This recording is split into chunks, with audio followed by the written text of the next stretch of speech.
mon frère Salomon, il m'a écrit, il a dit ça, il s'est tout prévu. Il aimerait qu'on se voit. Tu lui as parlé de moi. Ok, il a voulu qu'on se voit un de ces jours. Je ne sais pas. Et si Dieu veut, nous croiserons. Comme il est à Parakou. Moi, je ne savais pas. Vous voyez, je ne sais pas spécialement vous, chacun, mais c'est très bon quand tu es venu à Niamey. Je ne sais pas comment tu as pu reconnaître que ici, il y a un message. Qui t'a amené ici?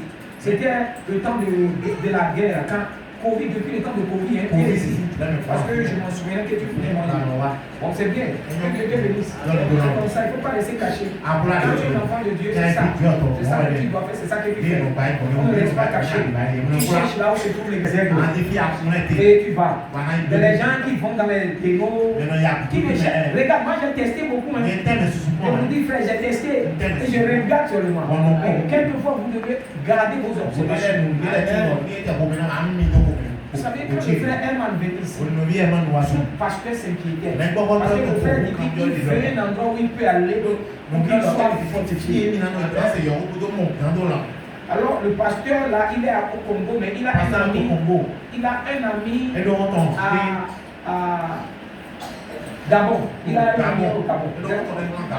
Et un pasteur de Gabon, il m'a conduit par une sœur qui était venue ici et qui est déçue un peu.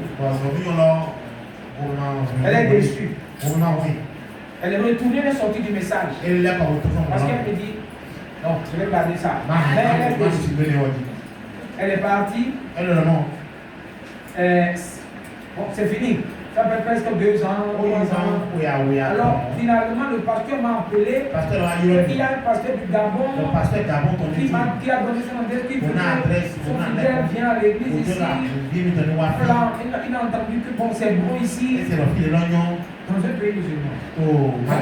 Quand Herman est venu, Herman a écouté la parole. Il dit, mais il a fait un rapport.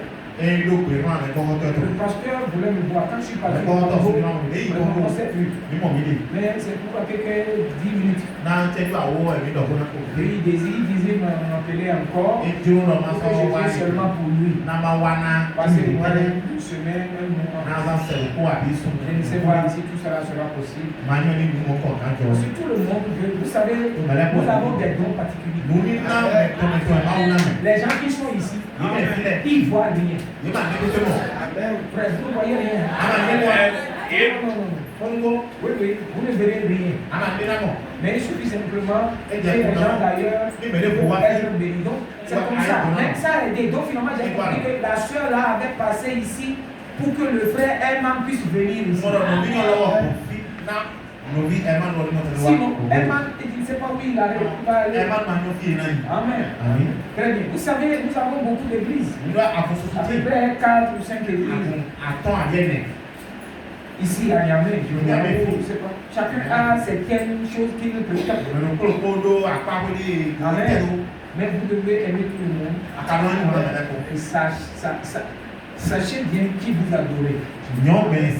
Ce message est vrai.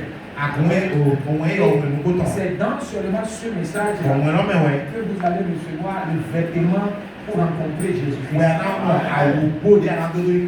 Vous savez, quand vous venez à l'église maintenant, vous êtes habillé. N'est-ce pas? Personne n'est venu ici dans un sac. Tout le monde a porté les beaux vêtements. Tout le monde est joli. C'est ce que Dieu aime. Amen. Maintenant, pour rencontrer Jésus, nous allons quitter la terre un jour. On quittera la terre. Soit par la mort, soit par l'enlèvement. Mais tu ne peux pas rencontrer Dieu dans n'importe quel habit. C'est pour cela, c'est la parole qui nous donne cet avis. Amen. Et voilà ce pourquoi nous sommes ici. Que Dieu fasse grâce pour que tu saisisses cet avis. Quand nous quittons sur la terre, les féticheurs ont leur manière. Et les gens, vous savez ce qu'ils font? D'autres disent qu'il faut me porter veste. Il y a des gens, ils donnent des instructions après leur mort. ne dit rien. Et on les habille comme ils veulent. Mais habiller un mort, c'est mort. Chez les Juifs, on prend le percal blanc et on roule sur le mort. Quand on va, on le baisse, on ne lui donne même pas ses creux. On lui met dans la terre. Parce qu'on croit qu'il faut vite devenir la terre. Amen. Mais quand nous sortons de ce corps, on doit se retrouver devant Dieu. Pas nu. Tu dois rester dans un habit. Et l'habit est donné par la parole. C'est de ça l'Apocalypse a parlé. Qui a certaines personnes qui ont lavé leur robe et ça, et qui ont lavé ça dans le sang de l'agneau. Quand un habit est sale, tu ne vas pas le laver dans une église, dans une tabernacle. Amen. La seule chose qui lave l'habit là, c'est le sang de Jésus. Que Dieu nous vienne en aide. Amen. Et maintenant, c'est à la portée de tout le monde. Amen. Ok, nous rentrons. Je ne parle pas un gros français, terre à terre. Nous ne sommes pas des gens trop gros. Alors que vraiment Dieu nous bénisse. C'est ce message-là. Maintenant, toutes les fantaisies qui nous sont côté,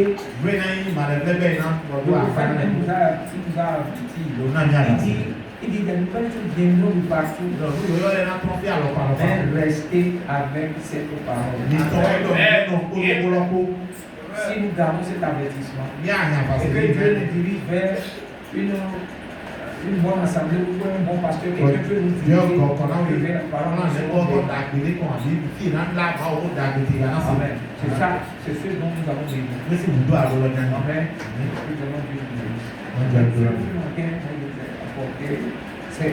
On va étudier rapidement. Moi, j'ai dit de pouvoir toujours prendre des notes parce qu'arrivé à un moment, je ne pense plus que je vais plus prêcher. Il faut vous appeler dans l'écriture. Il y a des choses que Dieu fait qui sont un peu bizarres. Il faut qu'on nous ouvre les yeux un peu. La fois passée, j'ai parlé sur les tonnerres. J'ai parlé sur le 7e saut. On a parlé sur le chiffre mystérieux. Le chiffre mystérieux 7. Amen. Et nous avons donné que comment les choses ont été passées. Nous avons parlé de Ruth. Quand Ruth s'est retrouvée dans le champ de bois, elle lui a donné simplement 6 mesures. 6 mesures d'orge. Alors que orge là signifie réellement la base de la nourriture du croyant. On lui a donné que 6 mesures. Amen. Et c'est ça qu'elle a pris dans son vêtement. Nous avons vu dans le fête des Cana, mariage au Cana, il avait seulement 6 vases là-bas. Dans lequel on a mis l'eau qui est devenue le vin. Mais le 6 ne signifie pas Dieu. Non. C'est le 7 qui est le nom parfait de Dieu. Et nous avons vu que Jésus est le 7e vase. Nous avons vu que Boaz, qui est le type de Jésus, est le 7e orge, mesure orge, qui a été donné à Ruth. Et Ruth signifie l'époux, qui est décidé pour marcher avec Dieu. Et est devenue finalement la femme de Boaz. Ce 7 là, le prophète dit que le 7e saut, amen, ne sera pas ouvert au public. Donc, il y a tout ça, c'est quelque chose sur laquelle on doit méditer. Vous savez, sans le dénouement du 7e saut, les gens n'iront pas dans le monde. Les gens se demandent pourquoi est-ce que tu crois. Pour l'enlèvement, il faut seulement aller au 7e saut. Et nous aujourd'hui, nous sommes que dans le 7e saut. Amen. Ce 7e saut révèle la venue de Jésus. Mais la venue de Jésus là encore est révélée encore dans 3 phases. Le 7e saut, c'est un silence. Quand le 7e messager est venu, il dit ce silence-là.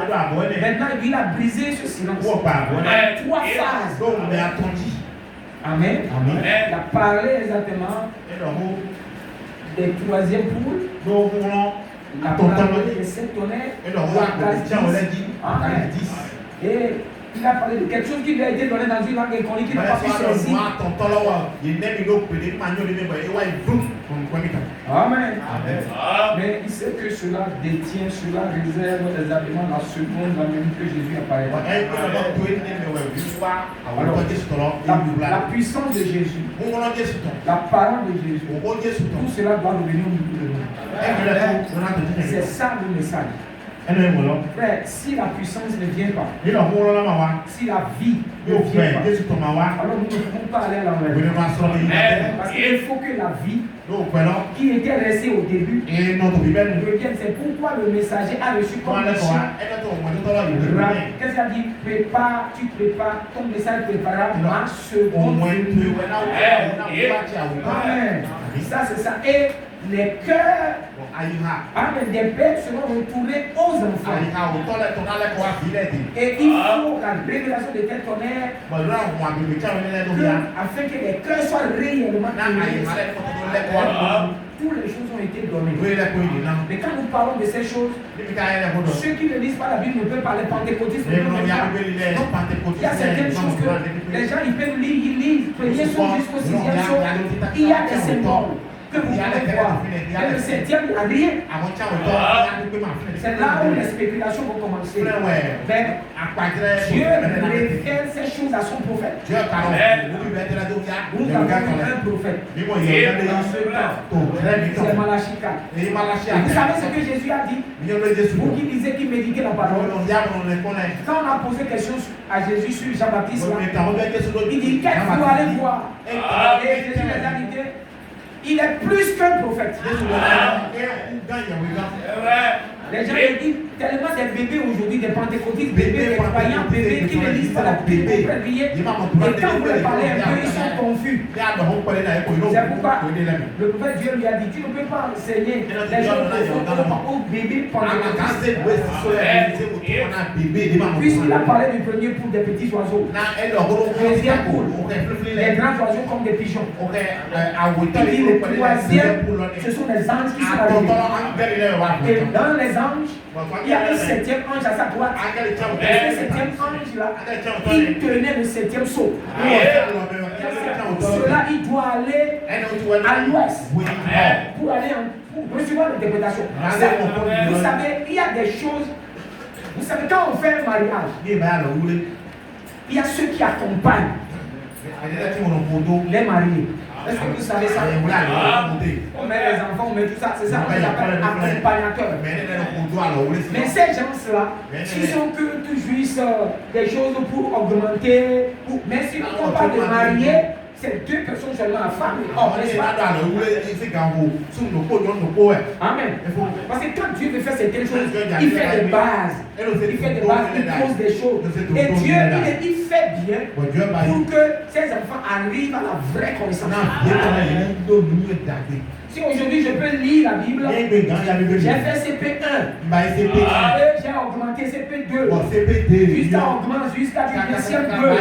Après tu vas. Et c'est ce que nous faisons, on va mettre les enfants à l'école pour qu'ils sachent lire. Alors maintenant, plus l'enfant est curieux, on le pousse. La fois passée, j'ai dit à mon diacre il faut que l'un de ces enfants soit avocat. Pousser l'avocat. Parce que j'ai dit l'église n'a pas un avocat. On a des docteurs, on a des plombiers, on a des maçons, on a des informaticiens. Mais on n'a pas des avocats. Alors que Dieu aide vos enfants qui soient avocats. Amen. Pourquoi j'ai dit ça? Quand un frère tombe dans le problème, c'est les avocats qui vont défendre. Même frère Branham a pris avocat. Parce que c'est leur droit.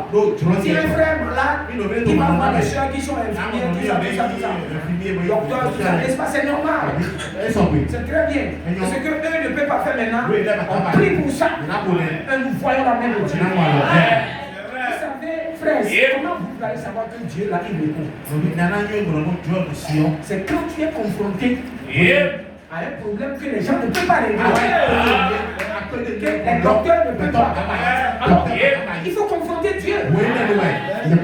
Si tu ne l'as pas fait, tu ne peux pas dire que Dieu là, il est puissant. Amen. Et Dieu même laisse les problèmes venir pour qu'on puisse voir qui il est. N'ayons pas peur. N'ayons pas peur de mettre les choses difficiles devant Dieu.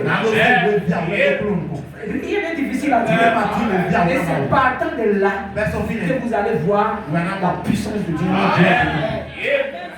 Si tu ne mets pas les choses difficiles. Et qu'est-ce qu'il dit? Et quand vous allez demander, restez jusqu'à ce qu'il va répondre.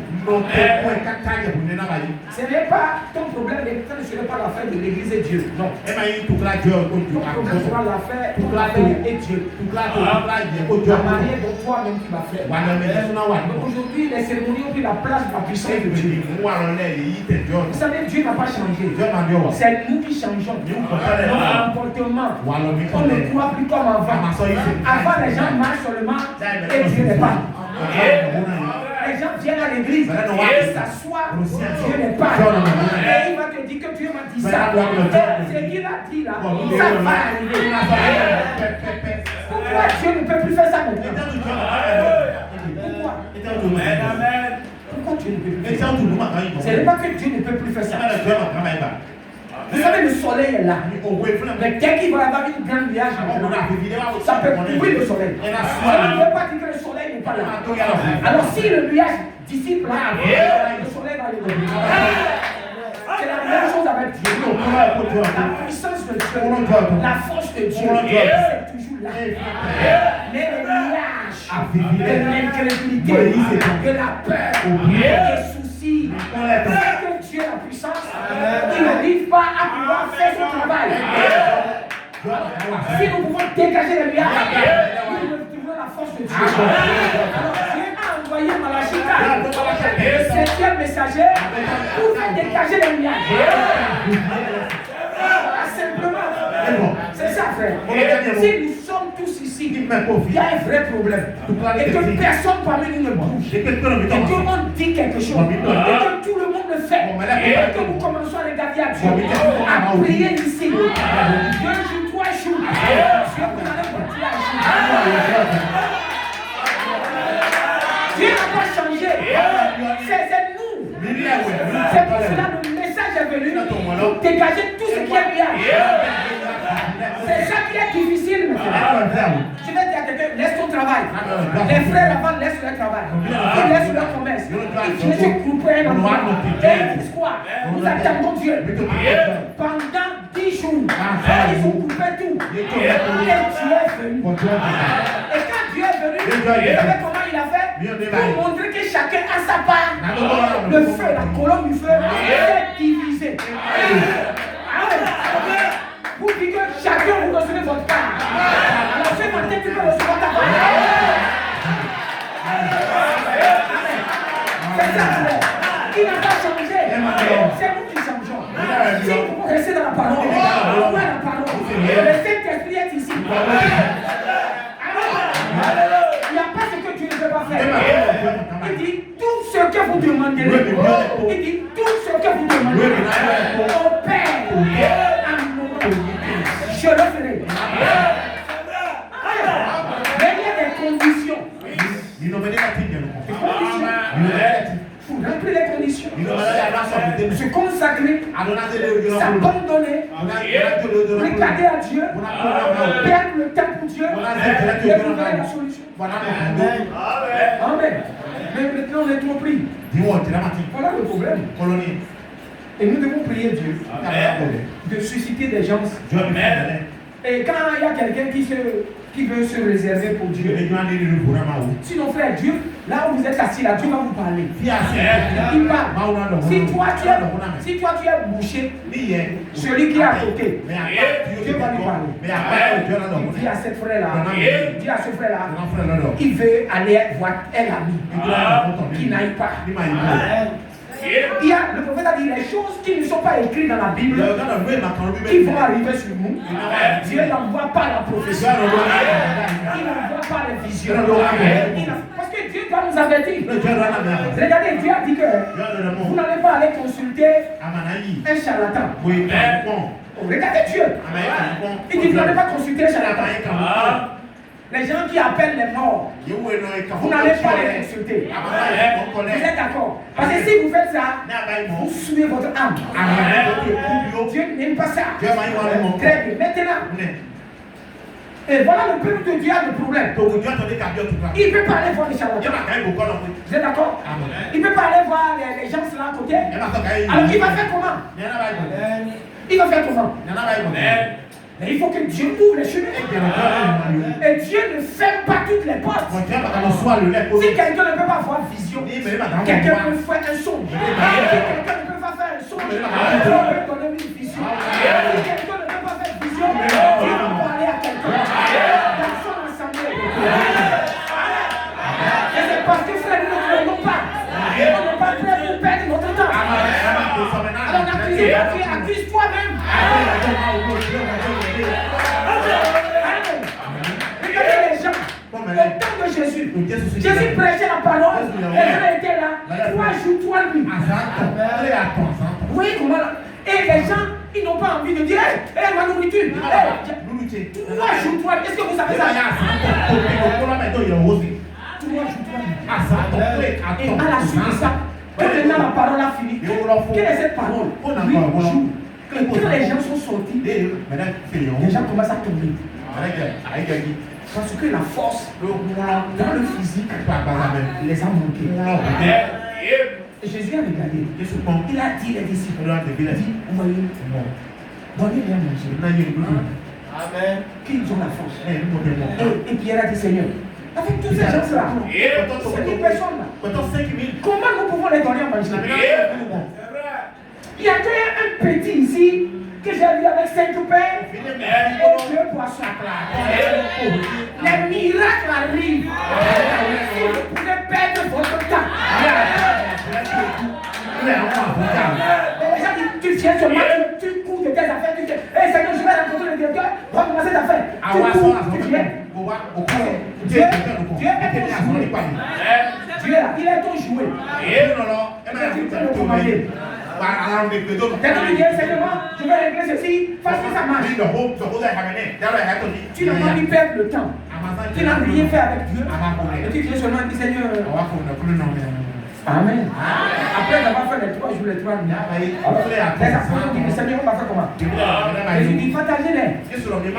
Comment, Seigneur? 5 pains pour 5 000 personnes. Amen.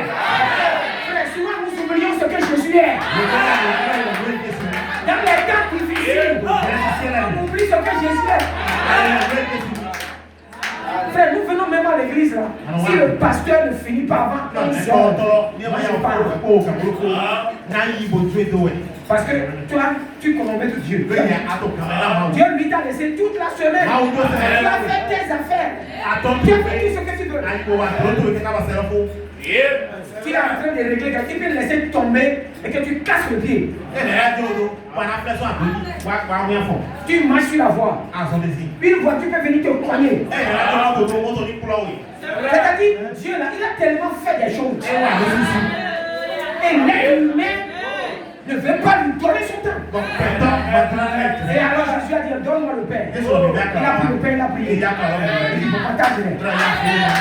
Ils ont coupé. Ils ont commencé à donner. 5 pains, ils ont donné à plus de 5 000 personnes. C'est ce Dieu là que tu adores ce matin. C'est lui. Il n'y a pas d'autre Dieu comme lui. Il faut savoir que c'est lui que toi tu adores. Et ils ont partagé. Vous savez, quand les gens ont mangé, ils sont rassasiés. Et en mangeant, vous savez, souvent nous aimons gaspiller. Et ça tombe par ici, par là. Ils tirent par là. Ils n'ont rien compris de vrai, ils sont tombés par là. Et Jésus dit aux apôtres, tout ce qui est tombé là, ramassez-moi ça. Vous les femmes qui perdaient, vous gaspillez le manger.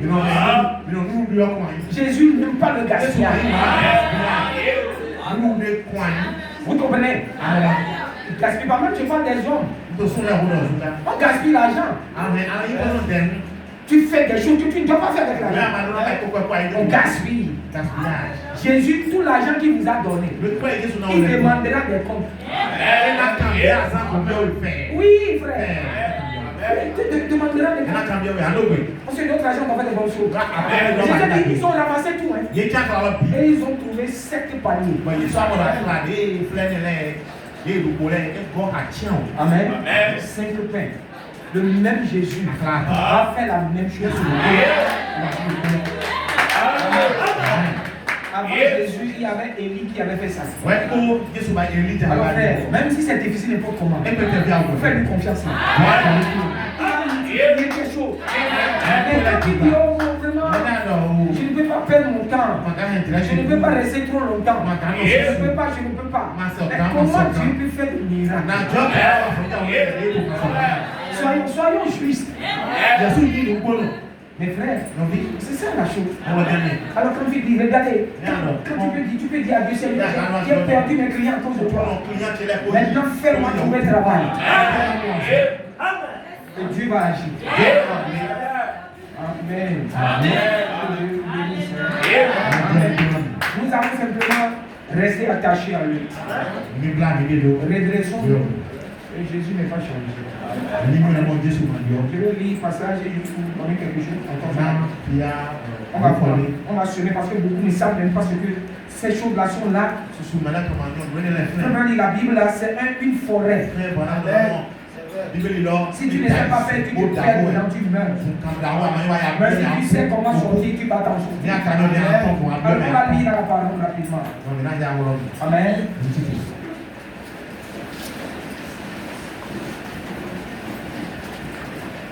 Je vais lire, mais vous allez aider parce que je te donne le passage, un le passage et puis vous voyez certaines choses que Dieu peut utiliser parmi nous. Ou dans ton inspiration, Dieu peut l'utiliser même. Ok, prenons dans 2 Rois. Chapitre 4, le verset 27 au verset 37. Et je vais prendre aussi Exode 15, le verset 22 au verset 26.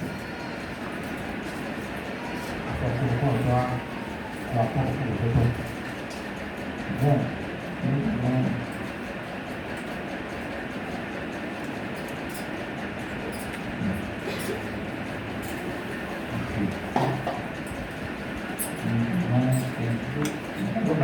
N'est-ce pas? Il dit dans 2 Rois d'abord.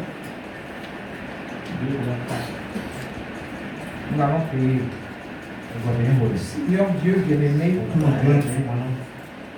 nous voulons te remercier pour ce matin que tu nous as rassemblés. Et si nous avons quitté nos maisons, c'est que nous voulons être nourris de toi. Tu nous as dit de sonder les Écritures. Donne la vie éternelle et ça rend témoignage de Jésus-Christ. Seigneur, ouvre notre esprit afin que nous croyions. Seigneur, fasse que Seigneur, nous puissions compter uniquement sur toi. Ouvre les yeux afin que Seigneur, nous puissions voir la parole briller. Envoie le Saint-Esprit sur nous afin que nous obéissons ta parole. Quel que soit l'endroit où nous serons, nous te prions de nous garder sous le sang. Alors que les temps sont finis, Seigneur, aide-nous. Donne-nous cette grâce de l'enlèvement. Que les tonnerres résonnent dans nos cœurs. Afin que nous ayons cette robe pour le départ. Seigneur, guéris chaque malade parmi nous. Que quelque chose de surnaturel se passe par la foi des frères et des sœurs. Alors que Seigneur Dieu, j'ai parlé de toi. J'ai cité que ta parole. Parce que tu nous as dit de ne rien retrancher et de ne rien ajouter. Bénis ton peuple maintenant au nom de Jésus-Christ. Amen. Ok. 2 Rois. chapitre 2 Rois, chapitre 4, verset 27. Non, c'est ça, non? Verset 27 à 37. Verset 27. Ok. Et dès qu'elle fut arrivée auprès de l'homme de Dieu sur la montagne, elle embrassa ses pieds. Géasi s'approcha pour la repousser. Mais l'homme de Dieu dit, laisse-la, car son âme est dans l'amertume, et l'Éternel me l'a cachée. Et ne m'a pas fait connaître, et ne me l'a pas fait connaître. Alors elle dit, ai-je demandé un fils, mon Seigneur? N'ai-je pas dit, ne me trompe pas? Et Élisée dit à Géasi, c'est un terrain, prends mon bâton dans ta main, pars. Si tu rencontres quelqu'un, ne le salue pas. Si quelqu'un te salue, ne lui réponds pas. Tu mettras mon bâton sur le visage de l'enfant. La mère de l'enfant dit, l'Éternel est vivant et ton âme est vivante. Je ne te quitterai point. Et il se leva et la suivit. Géasi les a devancés et il a mis le bâton sur le visage de l'enfant, mais il n'eut ni voix, ni signe d'attention. Il s'en retourna à la rencontre d'Élisée et lui rapporta la chose en disant, l'enfant ne s'est pas réveillé. Lorsque Élisée arriva dans la maison, voici l'enfant était mort, couché sur son lit. Élisée entra, ferma la porte sur eux deux, et il pria l'Éternel.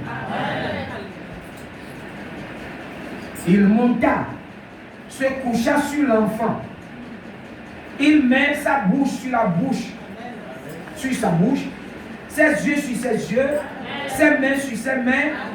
Il s'étendit sur l'enfant, et la chair de l'enfant se réchauffa. Élisée s'éloigna, alla ça et là par la maison, puis remonta et s'étendit sur l'enfant. Et l'enfant éternua 7 fois. Amen. Et il ouvrit les yeux. Élisée appela Géasi et dit, appelle cette Sunamite. Géasi l'appela et elle vint vers Élisée qui dit, prends ton fils. Amen. Amen. Le verset 35 là, restez cela en mémoire. Amen. Et nous pouvons revenir maintenant dans Exode 15. Exode 15.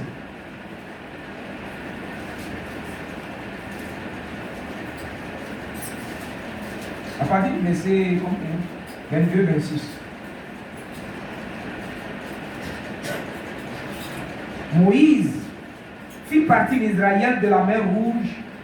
Il partit à la direction du désert de Shur. Et après 3 jours de marche dans le désert, ils ne trouvèrent point d'eau. Il arriva à Mara, mais ils ne purent pas boire l'eau de Mara parce qu'elle était amère. C'est pourquoi ce lieu fut appelé Mara. Le peuple murmura contre Moïse en disant, que boirons-nous? Moïse cria à l'Éternel. Et l'Éternel indiqua un bois qu'il jeta dans l'eau, et l'eau devient douce. Ce fut là que l'Éternel donna au peuple des lois, des ordonnances, et ce fut là qu'il le mit à l'épreuve. Que Dieu bénisse sa parole. Nous pouvons asseoir. Maintenant, regardez, j'ai voulu simplement vous parler, tirer votre attention sur certaines choses. Parce que nous attendons des bénédictions. Nous voulons que Dieu nous bénisse. Mais quelquefois, soyons sûrs de ne pas dépasser la bénédiction de Dieu. Amen. Les miracles simples. Les miracles simples. Les objets qui font la gloire de Dieu. Amen.